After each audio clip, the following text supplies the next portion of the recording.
Thunderhead by Mary O'Hara, Chapter 9. Goblin knew the storm first as intense cold and a prolongation of the night. Though he had been born in a storm and had been aware of the world as floods of icy rain sluicing upon him before he had been aware of it as anything else, yet then his consciousness had been only faintly awakened, and he had received the experience as if through a veil. Now it was different. His awareness had rapidly sharpened by every hour of living, and his natural independence and tendency to solitary investigation had given him an ability to take life straight without filtration through his dam. He was nearly 3 months old. Intense cold at dawn was a usual thing in late November, but in an hour or so would come the sunrise, and mares and colts would turn themselves broadside and stand basking with heads hanging in complete relaxation. Even with 0 temperatures and snow on the ground, the rays gave warmth and life and penetrated to the vitals. Today there was the dawn and the falling temperature and a great stillness. It continued. When there should have come the sunrise, there came instead a dim twilight. It showed an ocean of cloud hanging low, solid and deep, without shading and without a break. It showed the world crouching beneath it, colourless and withdrawn. There was something else abroad that could be sensed rather than seen, and Goblin trotted away from the herd to the edge of the rise, as if he could find this strange new thing by pursuing it. His muzzle lifted and his nostrils flared till they showed the crimson lining. He was trying to catch the scent of fear. Now came the snow, moving against them from the east, quiet and hardly noticeable at first, little flakes like tiny cool feathers falling softly on their rough fur coats and melting immediately. As it grew colder, the flakes were smaller and harder. The sky sank lower, a fog of snow surrounding them. The world vanished, and the colts looked around in terror and clung to their dams. There came a pressure into the storm and a sound, and the mares and colts turned their backs to it and began to move slowly, with patient heads and tails blown forward between their legs. The colts whinnied nervously. If it had not been for the stolid resignation of their dams, they would have been frantic. The sound was wind rising. It came from those caves of disaster far in the northeast, the winds that bring shipwreck on the Atlantic, cyclones in the mid-continent states and blizzards in the Rockies. Called an easterner in the mountain states, it lasts without let-up for at least 3 days, sometimes a week. As the hours passed, the mares tried to graze, pouring up the snow, and the colts imitated them. They moved in a southwesterly direction, backs to the storm. Banner occasionally climbed a rise and stood there entirely hidden in the white smother. But the mares were oblivious of him. Whether he came or went, they had eyes only for their colts. As the wind rose, the sound of it rose too, and a whining note came into it. The snowflakes were needle points of pain. When the colts, whirling about in confusion and fear, felt them for a second on their eyeballs, they whinnied with agony and turned again to their mothers and thrust their heads under their bellies for shelter and a taste of warm milk. For whether or not the mares had food for themselves, they never ceased to make milk for their colts. In 24 hours of such a storm, 10 pounds of weight would be stripped from the mares. The bodies of all the horses felt different. The snow burrowed into the long fur with which they were prepared for the winter, and the blood heat melted and froze it, and they became strange white phantoms moving silently through the white storm. Only their manes and tails, rippling constantly in the wind, were dark. To themselves they were heavy and unnatural, and the colts asked their mothers, "Are you afraid?" And the dams answered them, "No, it is simply something to endure. All will be well in the end." And the colts told themselves, "It is nothing to fear, all will be well." And though they were nervous and panicky, yet their faith was complete. All the fear, all the courage, all the doubt, all the calculation, all the responsibility, all decisions to be made, were Banner's. An outstanding horse personality is born with one ambition, to be the leader of a great herd, to have the finest mares. A sickling will be driven out or isolated until she regains her health, to raise the finest colts, handsome, strong, swift. To achieve this, the stallion will fight and suffer, risk his life, starve, wander in strange lands, steal and plunder, take what punishment comes. Once he has achieved it, he is tireless in the care of it. He finds his mares the most luscious pastures, north, south, all over the state, finds them shelter during storms, protection from all enemies. He fights any who would challenge him or steal or hurt his charges, investigates every danger with intrepid bravery and disregards of himself. A stallion always carries scars and fresh wounds, got because of his fearlessness in discharge of duties towards his herd, and because the aim of his master, if he has one, is the same as his own. There is partnership and teamwork between the two. In this storm, Banner was not still a moment. He circled the herd quietly, watchful lest one mare or colt wander away. He climbed every rise. He opened his eyelids against the flaming ice of the storm. His great neck was arched. His mane and tail whipped behind him on the horizontal stream of wind-driven snow. His eyelashes were fringes of tiny icicles. A long one hung from his chin. It was his frozen breath. How long would it last? Standing on a rise, he peered into the blind smother as if he could find an answer there. Was it just a flurry which would pass with a change of wind? There was other life abroad in the storm.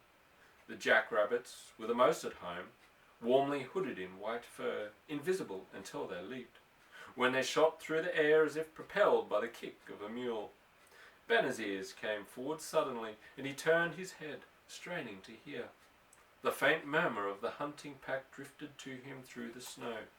Coyotes, lurking in the neighborhood of his band, of anything living, on the lookout for strays or casualties. He gave a sudden start.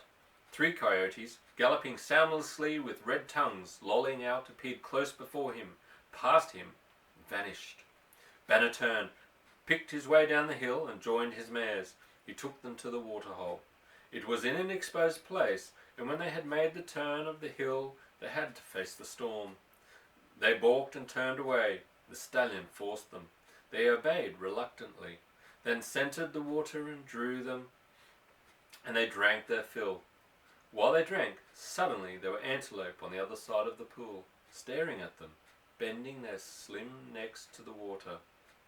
Banner guided the mares to a draw between 2 hills, where they had shelter from the wind, but no feed. As between days of hunger or days of scourging by the wind, he knew they would suffer less from hunger. But still he was questioning. Was it really going to be days, or only hours? There was an increase in the force of the wind, rather than diminution. The craggy peaks of the hills where the rock jutted through the soil were bare. The snow swirled around them and packed the lee side deep. Drifts were curling down the centres of the draws, piling smoothly up, shaped like waves. The temperature was falling fast. If the wind did not change, it would be below 30 that night. Now, in the daytime, the storm was white. That night, it would be a black fury with a bedlam of sustained, screaming sound. The wind did not change. Night came early. The herd bunched for warmth, and on the outskirts of it the coyotes circled, terrifying the colts with their long, trembling howls. A few of the mares slept flat on their sides, and all of the colts lay under or close to their mothers. The blizzard screamed over them. When morning came, and Banner again forced them out of the draw to keep them moving and grazing, 2 of the colts were unwilling to rise. At sight of their dams moving away from them, they struggled and fell back, tried again, got weakly to their feet, shook themselves, and followed slowly. One colt stood, whimpering, over the prostrate body of the old mare, which was its dam. Banner and the other mares passed them as if they did not exist. Doom was already written upon them. Before the heat had gone out of the mare's body, the coyotes were at it. The colt screamed and fled, 3 coyotes racing after. They crowded it and leaped for its throat. The colt reared and struck at the fanged faces, but the teeth of a big grey coyote closed in its jugular vein and the colt went down. Its last agonized scream cut sharply in half. The coyotes ripped at the belly of the dead mare. They ripped the walls of the uterus and found the fetus and snarled and fought over this tidbit. Banner found shelter for the herd, where it was neither swept by the wind nor too deep in drifts. A little grove of aspen in a draw caught the snow. It skipped over the trees, touched earth again and curled in great combers. Beyond it was a space protected from the worst of the wind and the worst of the drifts. Here the dry snow blew fetlock, deep like a flat, boiling tide. The colts had the best of it. Hot milk at any moment they wanted it, and the warm bulk of the dam standing between them and the storm. It was the cold that bit into them, and when they slept on the ground, the blood in their veins ran thick and slow, and they woke shivering. Many times that second day, Banner climbed to the peak again. One of his questions was answered. It was not a storm of hours, or a single day, that any band of healthy mares and colts could weather. It was a blizzard from the east. There was another question, and for this answer he faced the ranch. Tail whipped between his legs, mane blown over his eyes. He stood watching, protecting his eyes with his ice-fringed lids, listening for some sound that was not the whine and roar of the storm. A small figure stood near him, just beneath the peak, looking up at him. Pure white in the storm, even without the powdering of snow. It was hardly visible. Banner bent his great head and looked down at him. The goblin looked back. Neither moved. Then Banner lifted his head again, and without taking notice of the colt, gazed in the direction of the ranch. Goblin had not been one of the 2 colts who nearly succumbed during the night. He was filled with interest and curiosity. He was curious about the storm, about the sudden mysterious disappearance of the grass under a deep white blanket, curious about the white stuff which buffeted his head and blinded his eyes, and wind in his ears. He opened his mouth and felt the icy flakes melt on his tongue and mouthed to them with astonishment. He did not suffer. He was filled with vigour. In his veins was a hot, swift running blood, strong to cope with storms. He was at home on the range in any weather. From the first he had been curious when Banner left the herd. He strained his eyes and his nostrils after him, as if it was necessary he should know just what the stallion was doing and why he did it. And at last he followed him to find out. He sniffed, leaned a little closer, then turned his own head here and there in imitation, seeking, listening, noticing, wondering. At last he moved away. Banner took no notice of him. The white colt vanished in the snow. Banner was waiting, not for an audible sound nor visible sign, but for the sudden knowledge within himself. It came at about 4 o'clock in the afternoon. Rob and Gus had piled the mangers full of hay and fought their way out to the country road and opened the gates.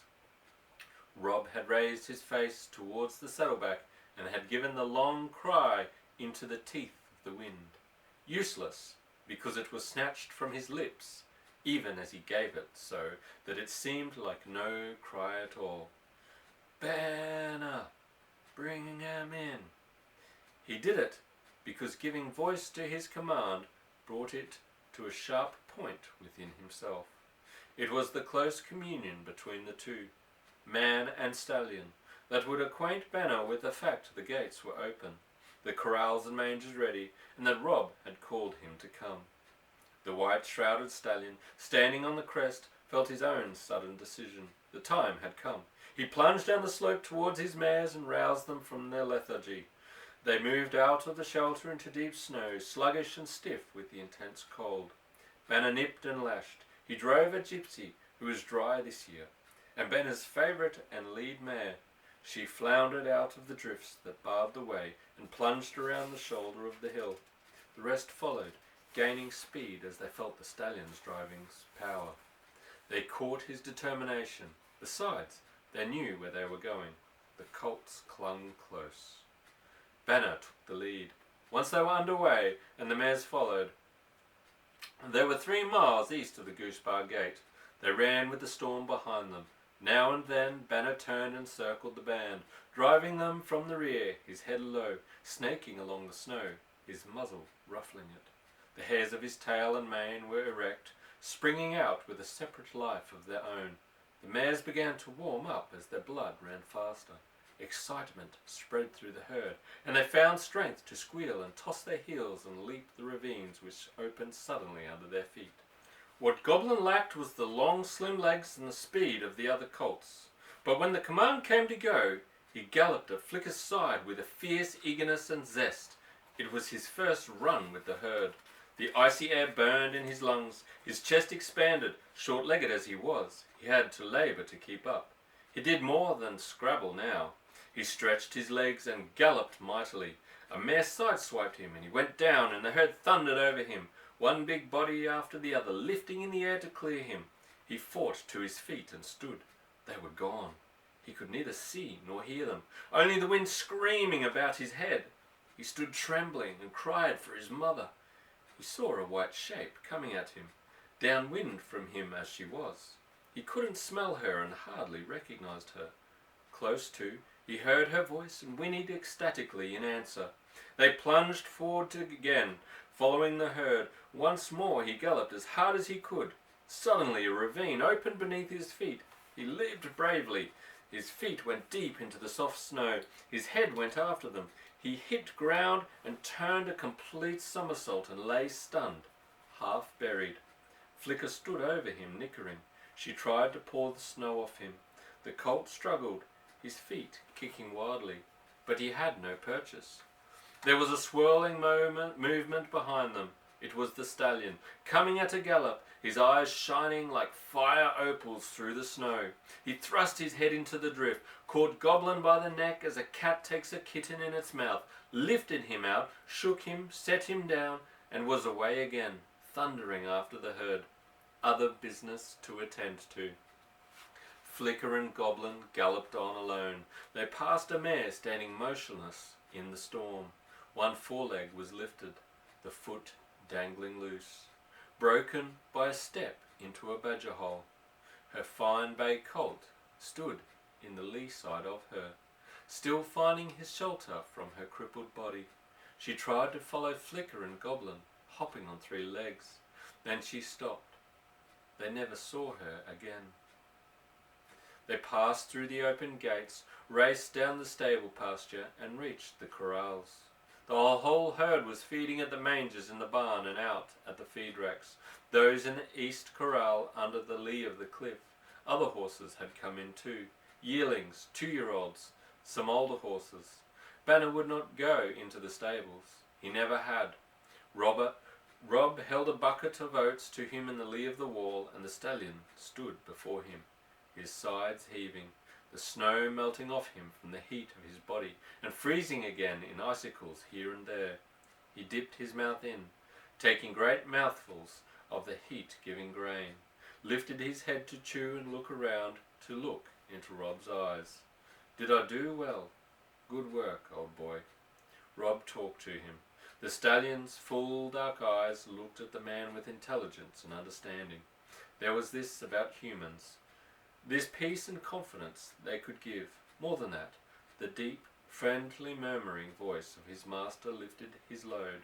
The stallion laid down his responsibility, his fear, his never-ceasing vigilance, and rested.